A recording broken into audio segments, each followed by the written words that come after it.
ఈరోజు మీకందరికీ నన్ను ఎంతో నమ్మకంతో 6 సార్లు ఎమ్మెల్యేగా ఉన్న ఒక అతని మీద 25 రోజుల్లో టికెట్ తీసుకొని రాజకీయాలకు అడిగిపెట్టిన నన్ను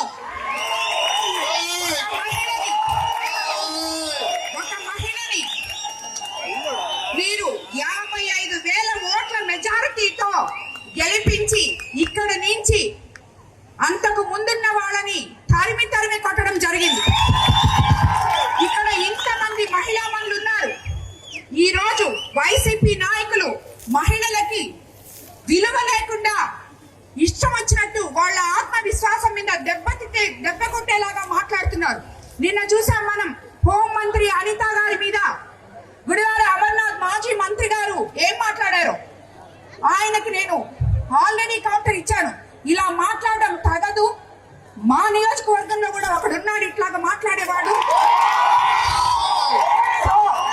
మీ రాజకీయ నాయకులు ఏ రోజైతే మహిళకి మీరు మర్యాద ఇస్తారో ఆ రోజే మీకు రాజకీయాల్లో ఉండే అర్హత ఉంది. లేదంటే మా మహిళలు మిమ్మల్ని తరిమి కొడతారు. ప్రతి కాన్స్టిట్యున్సీలో మహిళా మనులు ఉండారు అని చెప్పి నేను చెప్పడం జరిగింది. అది నేను చెప్పిన పక్క రోజే ఇక్కడ మన కాన్స్టిట్యున్సీలో ఈ రోజు ఒక పిచ్చోడు మాట్లాడినట్టు మెంటల్ భాష తీసుకొని సోమిరెడ్డి ప్రశాంతమ్మ మీ ఆయన వేమిరెడ్డి ప్రభాకర్ రెడ్డి గారి అభివృద్ధి చేశారు చూడమ్మా అని చెప్పాడు. పిచ్చర్ కావాలా చాదస్తం అనుకోవాలా నాకు అర్థం కాదు. అతనికి మతి భ్రమించి మాట్లాడుతున్నాడు, మతమెక్కి మాట్లాడుతున్నాడు. ఎందుకంటే నేను సోమిరెడ్డి ప్రశాంతి రెడ్డిని వేమిరెడ్డి ప్రశాంతి రెడ్డిని నీకు అనవసరం. నన్ను ఏ రోజైతే ఎలక్షన్ ముందే నేను ప్రజలకి ఎవరో చెప్పని విధంగా నేను చెప్పి ప్రజల మన్ననలు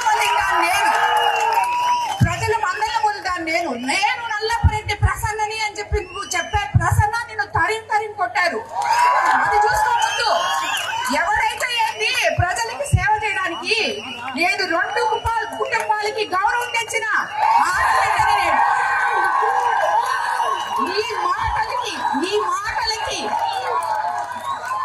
నీ మాటలకి వెనక్కపోతాం అనుకుంటున్నారేమో మీరు.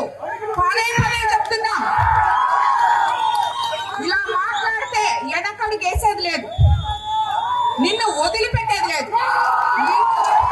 నువ్వు చేసిన అవినీతి అంతా ఇంత కాదు. ముందు దాని గురించి చూసుకో. నువ్వు ఏమేం చేస్తున్నావో ఏమేం తప్పులు చేస్తున్నావో చూసుకో.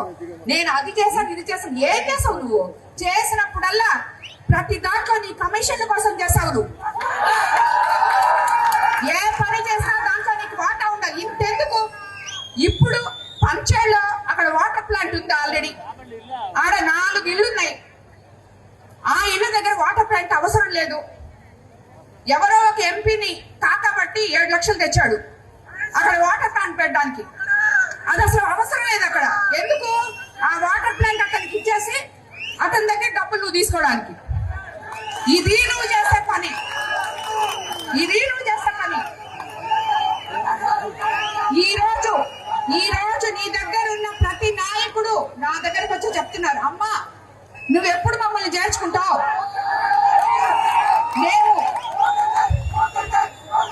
మేము ఫోన్ పేలు కొట్టలేక అలసిపోతున్నాం. నువ్వు ఎప్పుడు చేర్చుకుంటావు మమ్మల్ని? మేము ఫోన్ పేలు కొట్టలేకపోతున్నామమ్మా, మమ్మల్ని చేర్చుకోని అడుగుతున్నాను.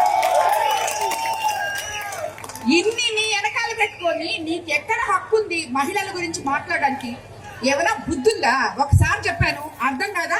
అవును ఏంటి ఇప్పుడు నేను సోమిరెడ్డి ప్రశాంతి రెడ్డినే ఇప్పుడు పెళ్లి చేసుకున్నాను వేమిరెడ్డి ప్రభాకర్ రెడ్డి గారిని. నేను వేమిరెడ్డి ప్రశాంతి రెడ్డిని అయినా నీ భార్యను అడుగు. నిన్ను పెళ్లి చేసుకున్న తర్వాత నల్లపరెడ్డి గీత అయిందా లేకపోతే అలాగే ఉందో అడుగు.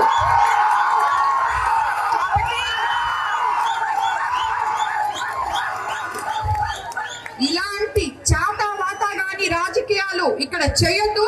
నీ చరిత్ర అయిపోయింది.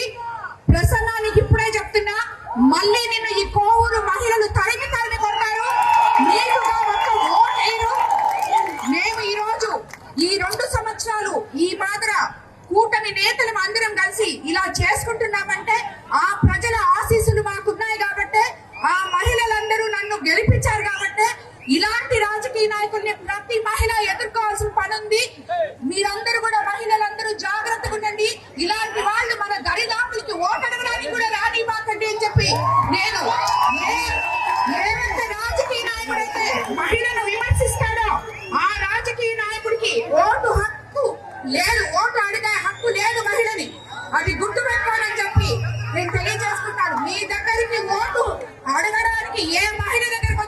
తగు సమాధానం చెప్పాలని చెప్పి కూడా ఇక్కడున్న మహిళా సోదరులందరికీ నేను తెలియజేసుకుంటున్నాను. ఈ రోజు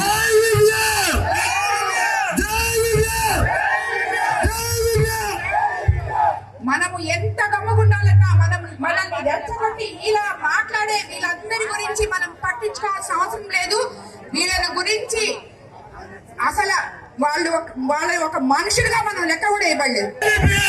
ఈ రోజు మనం ఇదంతా మాట్లాడినందుకు, ఈ మహిళలందరూ నా పక్కన ఉన్నందుకు ఇది అక్షరాల సత్యము.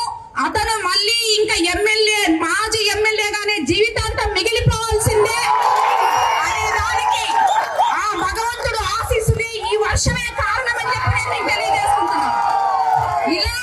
ఇలాంటి నాయకులు, మహిళలని విమర్శించే నాయకులు ఉన్నంత వరకు ఏ మహిళ కూడా నాయకుడికి ఓటు వేయకూడదు అని చెప్పి నేను విచ్చేసిన మీడియా మిత్రులకు కూడా తెలియజేసుకుంటాను. ఎవరన్నా మహిళల్ని విమర్శించి మిమ్మల్ని పిలిస్తే దాన్ని హైలైట్ చేసి మీరు కూడా చూపిపాకండి.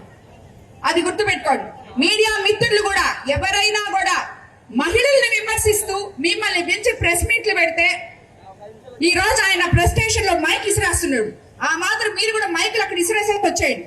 ఏ నాయకుడైనా మహిళలను పెంచి మీ దగ్గర నుంచే మొదలవ్వాలి, విలేకరి దగ్గర నుంచే మొదలవ్వాలి. ఏం మాట్లాడతారయ్యా మీరు అని ఒక్క మాట మీలో ఒక విలేకరి అడగండి, దానికి సమాధానం ఉండదు వాళ్ళ దగ్గర. అలాంటి నాయకులు ప్రెస్ మీట్లు అవసరం లేదు, వాటిని హైలైట్ చేసి మీరు దాని గురించి థంబ్నెయిల్స్ పెట్టక్కర్లేదు. అది గుర్తుపెట్టుకోండి.